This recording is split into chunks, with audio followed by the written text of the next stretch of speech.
Liebe Landsleute und Gäste, das Nationalmuseum Tadschikistan lädt Sie mit freundlicher Grüße zur internationalen Aktion nach dem Museum ein, die am 18. Mai von 18. bis 23. Uhr. Das Programm wird in diesem Jahr zu dem 35. Jahrestag der staatlichen Unabhängigkeit der Republik Tadschikistan gewidmet sein und Unterhaltungsveranstaltungen umfassen.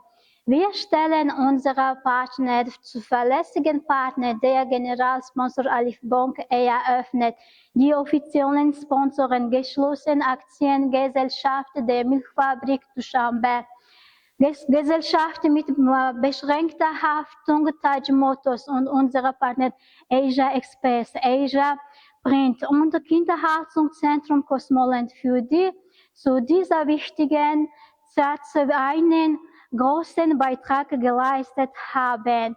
Wir erinnern, dass in diesem Abend die Besucher des Museums ist kostenlos für unsere Landsleute und ausländische Besucher. Wir wünschen Ihnen eine unvergessliche Nacht und guten Gefühle.